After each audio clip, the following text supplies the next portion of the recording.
I guess everybody, you have your dinner now. If not, you might be having dinner while tuning in to this Experiencing Life with Chris Facebook Live. We also have some of our friends. Hi, Alex. Friends is dialing in our Instagram. Hello. Right. So, welcome to episode 9. Today, I'd like to discuss with everybody on this topic called asset allocation. Asset allocation. So, what is asset allocation? A lot of people will ask me, what is asset allocation, right? What is that? Some people will call it simply putting your eggs in different basket. Yeah, by the way, that's Bailey's over there. Yeah, that's my female dog, my little toy poodle, my first little pup. Yes. Now she's 8.5 years old. She's now a middle-aged woman. Yeah, I'm approaching middle age too. So great. So now, let's talk a bit about last week. So last Tuesday, it was a pretty long session. It was close to an hour. I talk about the how to increase your FQ, how to increase your financial quotient, right? How to be able to improve your awareness of money, your concept of money, your belief system about money, as well as money management. And to have a better knowledge of what's the path towards wealth creation. All right. As I said, that in this world, there are generally two kind of people. The most people, they exchange time for money, use labor for income, whereas the wealthy choose a different path. They focus on capital for wealth. Instead of working for income, they work for assets. All right, assets that can give them capital gain, assets that can give them passive income, so that that passive income can sustain a lifestyle they desire. All right, so that's a general two school of thoughts when it comes to money. And as I said, many of us do not have the privilege, of being guided in the path of wealth creation. Academic education prepares us for a job. So I also given the formula of how to create wealth, right? The wealth formula. All right. I also talk about the power of compounding. Right, quite a lot of stuff. If you have missed out on this segment, remember to go back to the previous episode and you can catch up with the last episode. Trust me, there are a lot of life lessons, that you wish. I wish my parents have taught me. I wish I wish school has taught us, in our younger days. Unfortunately, they are not. So today, I've actually prepared a little slide for you. We'll discuss this topic of asset allocation. So let's see over here. All right. Of course, for our friends who are tuning in Instagram Live, you will not be able to see the PowerPoint slide. I'm using a tool called StreamYard. It streams to my Facebook page. It streams to my my YouTube channel. It just doesn't sync to Instagram for some reason, but no issue at all. I'm absolutely certain there are certain takeaway you can have. So over here you can see that what's asset allocation. Basically, it is about the strategic allocation of your resources into the different asset classes. All right, so that you can optimize your return and minimize your risk. In all, the strategic placement of your eggs into the different strategic basket is designed to minimize your risk and to optimize your returns. Right, Alex has a question. So is this live video or recorded down for a day or so? The concept and the punchline, etc. Well, Alex, we're doing live, as you can tell. Right, feel free to ask me any question along the way. Yeah. If you want to see the PowerPoint, you can go to my Facebook channel or my Facebook page as well. My friends, feel free to also like and click share, or you can do a watch party with your friends together, right?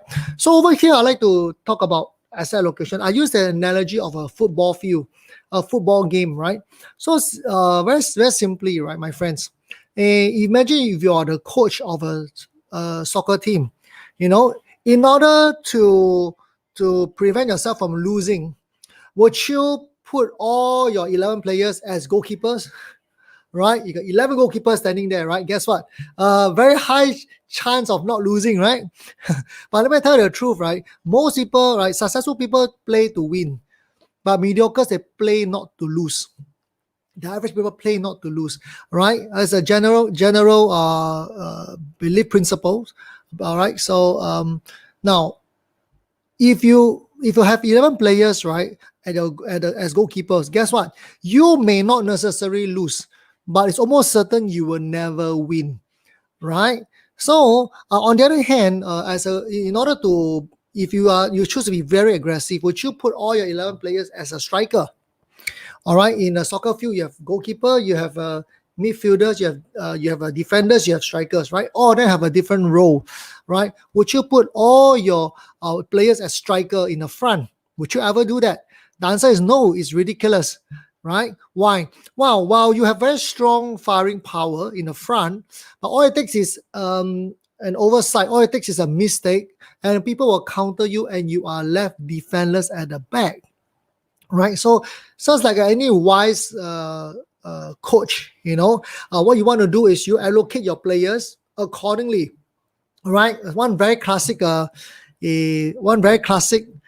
I call it, the allocation is 4-4-2, right? The typical English football. 4-4-2, 4 defender, 4 midfielder, and 2 striker. All right. Sometimes these days you see quite a lot. If you have very strong wingers, you might go 4-3-3. So the allocation of the players is very much dependent on the resources you have, the kind of players you have. You understand the strength and weaknesses of each of your player. Make sense? I mean, even if you don't play football, I think it's a general concept, right? Be it basketball or volleyball, etc. You allocate according to the stage in that game, right? You will look at the what do you call it? You will look at the whether you are leading by a lot or leading by a bit, or you're losing and you're catching up, right? So you will look at your allocation, right? So similarly, when it comes to our finances, is the same.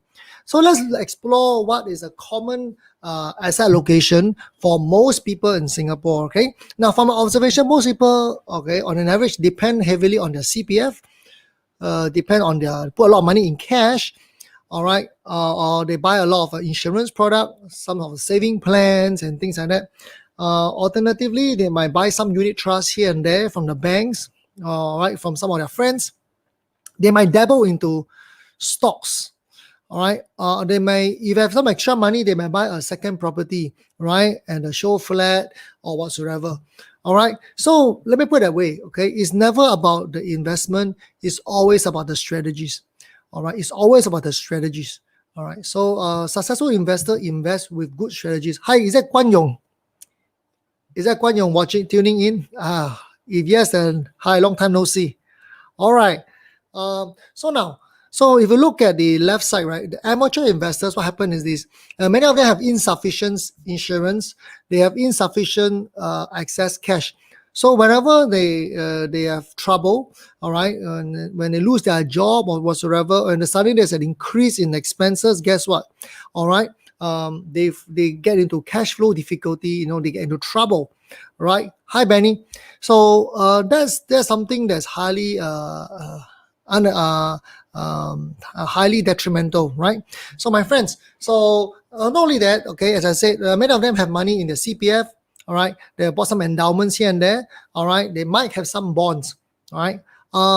So on the other hand, if you look at enlightened investors, now they make sure part of the strategy is they have sufficient cash for emergency, for rainy days.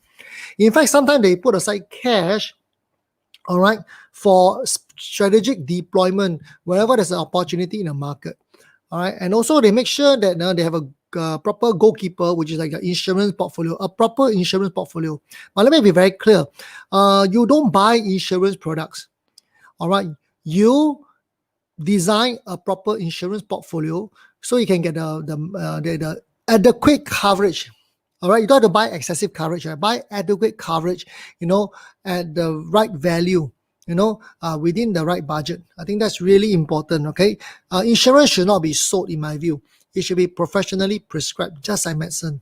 All right. So once you have gotten the goalkeeper done, do you need to have a lot of goalkeepers? No need. You just need one good one. That's it. All right. So the next thing is, instead of just depending on their CPF, etc., well, they will still use their CPF. Nothing wrong. All right. After all, your first 60,000 in your ordinary account and your first or special account, right? You get an additional 1%, and it's technically risk-free money because the risk-free rate of 4 to 5%. All right, for your special account, and you're talking about 2.5 to 3.5% on your ordinary account based on a certain limit. All right, so all this information are freely available online on your CPF board website, etc. Right. So now, to a lot of people, putting in CPF endowment and bonds is a safe play. Now, if you have a very good knowledge, okay, you have years of experience and expertise in investment. So to someone, example like me, or to many friends I know, to us, low risk could be investing in dividend stocks.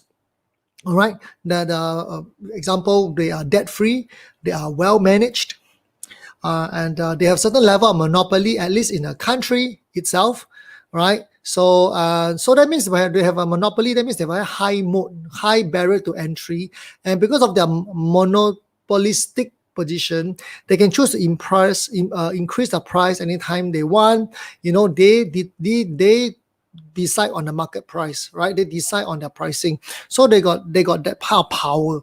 All right. It could be also investing in certain REITs. All right, hospital REITs, industrial REITs, etc. Retail REITs, okay, probably something that have taken a beating, right? So real estate investment trust. So as you invest into this basket of assets that's well managed by a good fund manager, all right, good management, all right, they give out on an average 5 to even 8%, 8.8% dividends, right, every single year. That's over and on top the capital gain, in that portfolio. So on an average, I think REITs has been doing over a long-term period of 5 to 10 years, on an average 10 to 14% inclusive of dividend is quite comfortable. All right, and the deviation in the price may not be very high. Of course, in the lights of the recent COVID, this is like a 1 in 10 years kind of a crisis. They did drop very sharply for a period, but you also have recovered quite a bit, in the recent months. Okay, so but nevertheless, right, it gives you very strong dividend. All right, it's basically an income play. The focus is on income, a stream of passive income. All right, so if the purpose of Defenders, right, is like a Defenders is designed to stabilize your portfolio. It's supposed to stabilize your portfolio with that stream of income, stream of passive income, right? Then if you look at the midfielders, right, they're also midfielders and strikers. So for a lot of midfielders, very much they use things like unit trust, ETF, investment linked policies, where you get to have a better returns compared to pure fixed income, kind of instrument, but they give you some potential upside. But of course, depending on whether you are investing on your own, in tools like ETF, exchange traded funds, or you choose delegated management where you pay annual fee, you pay a certain fund expense, some expenses for people to manage your money, nothing wrong. All right, which of course comes with a price. If you choose the right fund manager, you choose the right funds and with a proper portfolio, yes, over long term it tends to hedge against inflation. But will it give you fantastic return? Of course not, but depends on what fantastic return means to you. All right, in general, 6% to 10% a year is not unreasonable. All right, of course, then for the amateur investors, again, they kind of dabble into stocks, they dabble into properties, they don't have a very clear entry exit holding strategies. All right, they buy because based on tips, based on people's recommendation, they go into a show flat. If the property feels good, maybe the salesperson is pretty, and guess what? They just get into the deal, right? So on the other hand, enlightened investors, all right, they have proper strategies. Some of the tools they use could be leverage properties. So let me be upfront, right? properties these days, especially in a country like Singapore, a developed country, right? The growth, year-on-year growth of property can be very muted. On an average, 3%, 4% plus minus. Gone are the days where you see a huge spike in the property. The government has been doing a very good job in managing, the property prices to prevent speculation. They put in a lot of cooling measures to kind of let the price of property increase gradually. I think this is not, while you don't have the kind of opportunities like before, but I think in general it is healthy for the economy, it's healthy for the general population. All right, so this is really important. I think the government has been doing a pretty good job, right, in the area. So if you ask me, if you buy a property and pay in cash, fully in cash, and you hold it all the way at an average of 3%, 4% plus minus year-on-year return, you merely hedge against inflation, and you won't be very well rewarded for it. So the only way for you to get a very attractive return, something like a 20% return a year, a 30% return a year, or even sometimes 50% return a year, all right, it depends on the cycles, right? It is highly possible, but only if you use proper leverage. Okay, what's called leverage? Basically, you take a loan against the property. All right, we'll discuss all this in asset classes in detail. I'll be looking to find you the best brains, the best of mind in each of these field, to come in as my guest to help more of you increase your financial literacy. Because in order for you to experience life, you need to have financial resources. Money is not everything, but everything costs money. That's the truth, right? Some people tell me that, Chris, I'm not into money. Money is not important to me. Yeah, money may not be important to you, but is it important to your loved ones? Right? I mean, let's put it very plainly. If you have a loved one that's hospitalized and it requires 200,000 in cash, can you afford it? And would you feel unhappy putting aside that money? If you feel unhappy with it, guess what? Then money has a burden in your heart. Then taking care of, for example, your aging mother has a burden in your heart. I mean, I'll give an example, right? Children, a lot of parents, right? If they have resources, right, children are actually a great blessing. But let me be upfront with you, without money, right, children can potentially be a burden. So to me, the children, they are innocent. They didn't ask to be born in this world, right? They are a product of your passion. So, all right. So whether they are a blessing or they are a burden, has nothing to do with them. It has everything to do with your financial capability, your financial resources. Am I making sense? Right? They are innocent. So I feel that when we have financial resources, it allows us to make better choices. It allows us to have the peace at heart, right? So this is really, really important, right? That's why to me, money is not everything, but everything costs money. So we want to make sure that, we have a strong financial well-being so that we can take care of our loved ones, and if you had to pay for them, you can choose to be generous towards blessing them. You can be, an example, if you if imagine if you lose an expensive watch, all right. I give an example. Yeah, this is very interesting. The real scenario. Okay, I wanted my wife will come out and give her point of view. The real case scenario, right? My wife, when she had an accident with the car, all right. So it was the previous car. I don't know whether it's the Jack or the 7 Series, right? So we hit against another car, which is a Camry. Because when she checked her blind spot, she thought it was clear. She kind of assumed that the car in the front has moved on, but unfortunately the car in the front stopped suddenly, and as she speed up, she kind of hit the car in front while getting into the main road. You understand where I'm coming from? You're filtering out to the main road. So the gentleman came down, and of course he was a bit unhappy. Of course, was my wife a bit concerned? Absolutely. But to me, number one, we have proper insurance. We can claim insurance. And if it costs like $5,000-$10,000, pay law. Right?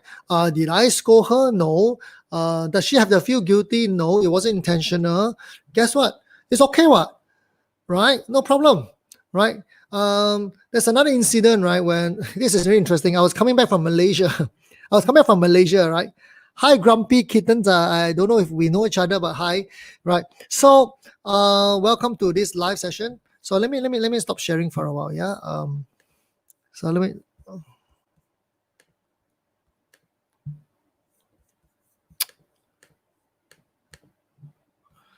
let me see if I am all right. So let me come back to the non-sharing. How do I stop share? Stop sharing screen share. Okay, great. All right. So interesting story. Yeah. I know I like to talk story. Right. Yeah. So I was traveling back to from Malaysia to Singapore. I think that was about 3 years ago, somewhere there. So 2.5 or 3 years ago. Okay, because I was traveling like 40 trips a year for in 2018 and 19. It was crazy. So my wife came back with me, and of course we were rushing back. So Guan Yong, thanks. I'm blessed. I have a really a wife who really loves me a lot, who takes care of me, who pampers me really. Yeah, I think I'm the lucky one. But you can ask her whether she feel blessed or not. Okay, yeah. So coming back, so because when I cross the Malaysia custom, really, I don't want to wear watches. I try to remove all my belts and watches so I can cross as fast as I can. So I read my Aduma Perje millenary watch, right? And I wrap it in my pajamas, not pajamas, Bermudas, and so that it has a kind of like a shock protection. I put in my carry-on suitcase, and I carry back to Singapore. And because I was so busy, I rushed off to work the next day, and I left my carry-on suitcase over there. Guess what? Because I put the watch inside the pocket, right? So my wife was very kind. She cleared my luggage on my behalf, which was fantastic. And she took my clothes and put in the washing machine and wash.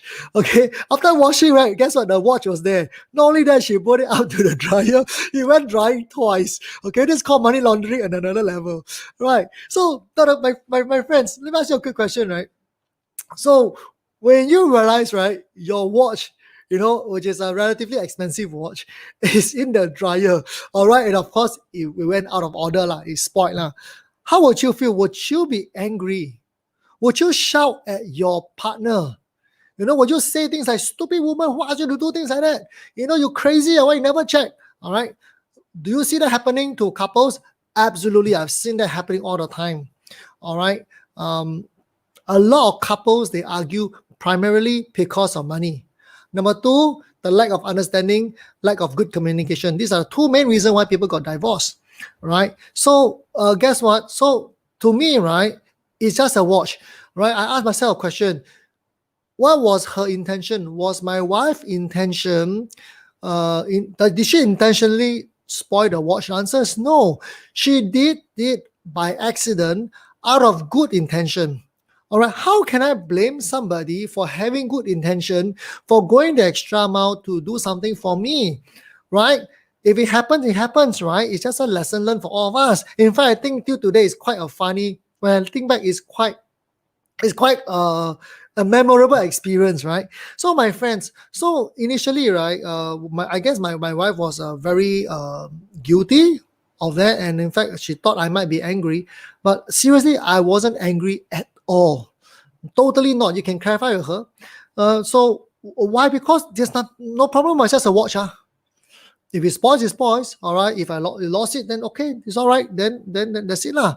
What's the problem? You see, when money doesn't have a strong hold in your heart, you can live your life with a lot more joy, a lot more peace. And guess what? And your life is of the people's life around you is also way better. All right. So to me, right, it's not about being wealthy. Is not about how much money you have in the bank. All right. But if you have a lot of money in the bank, if you're stingy like hell, if you treat people like dirt, then would you call that success? No, you live like a grumpy old man. How would you consider that experiencing life? I don't think so. All right. So part of experiencing life to me, all right, this movement, right, is about the freedom in your heart, the peace in your heart. All right. And in order to do that, right, you have to reach a level of financial well-being whereby money doesn't have a hole in your heart. Okay.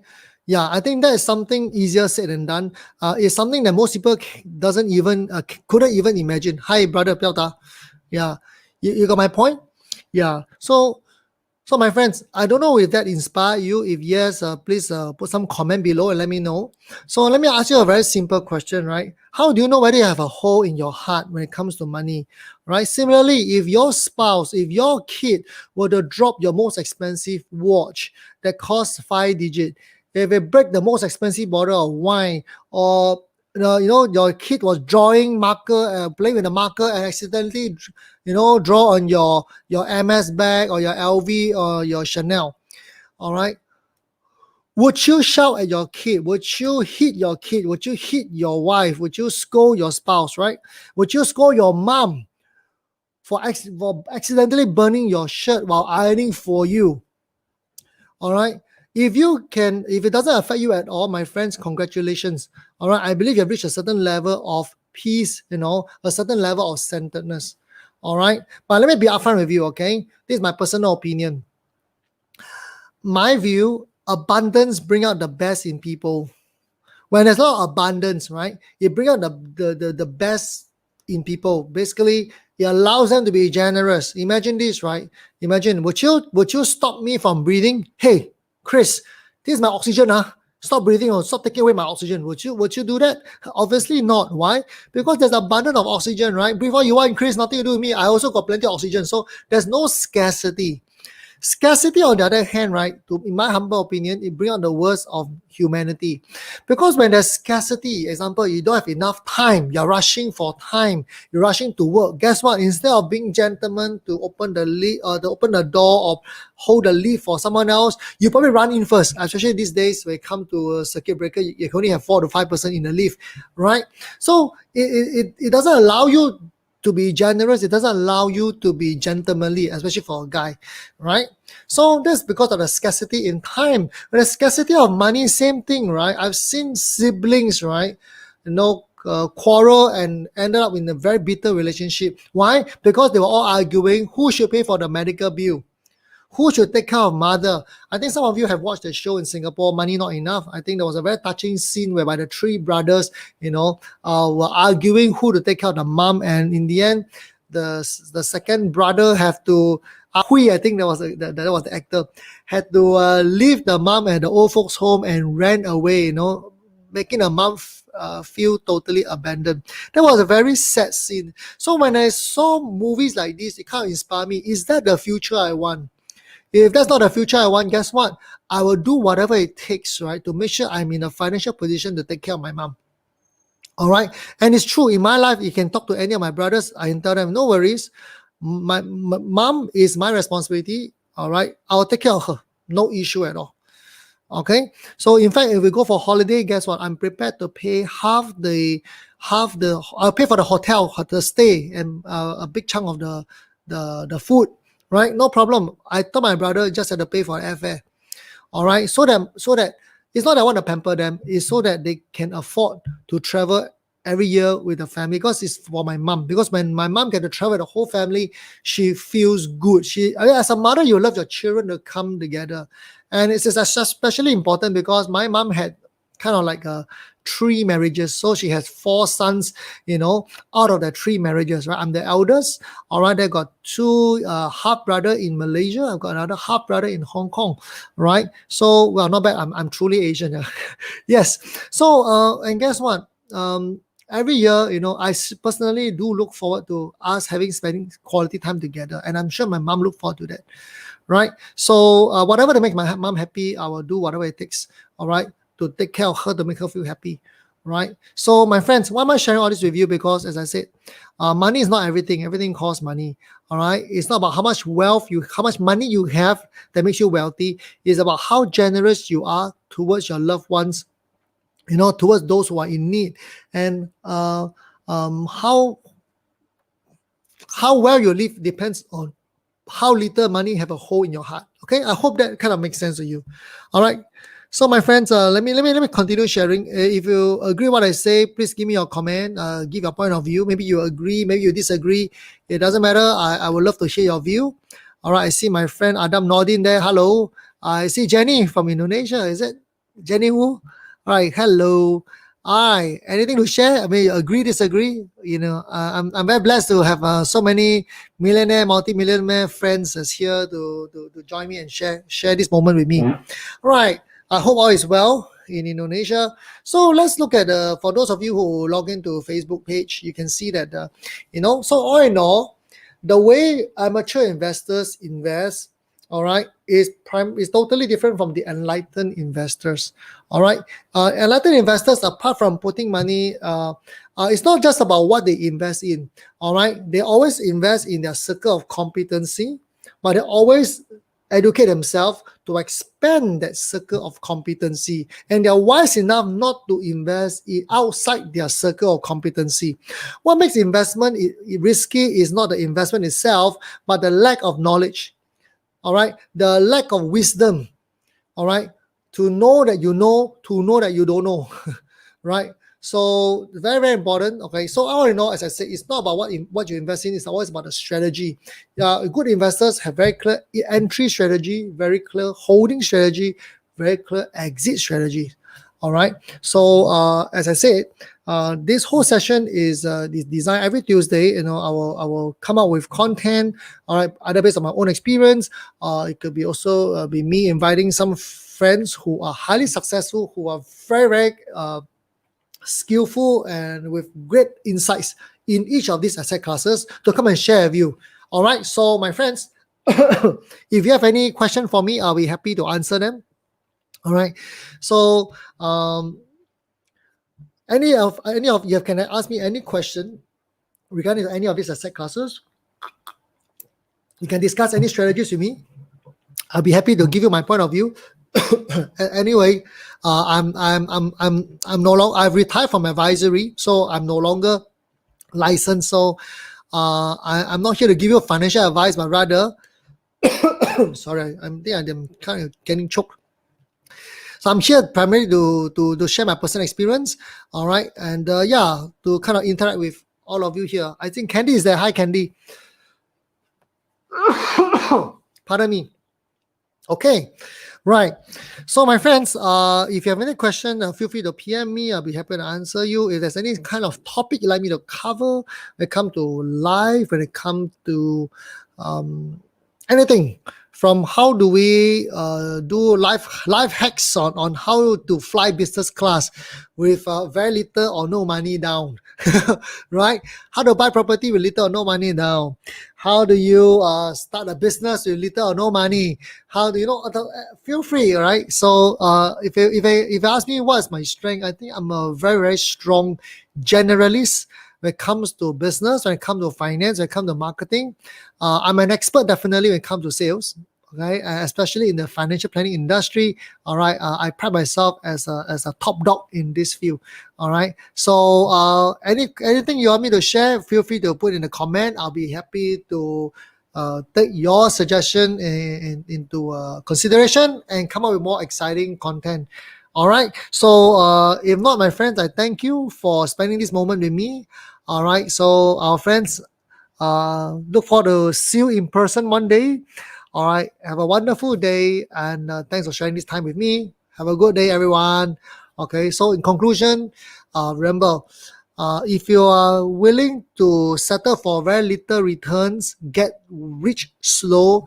All right, I call these people, okay, they're either too lazy or too busy. Too lazy to learn about investing, too busy to manage your own investment. All right, then you have no choice but to resort to the average return as an average investor. But those of you who are willing to put in time to educate yourself, I encourage you, to choose the path of being an enlightened investor.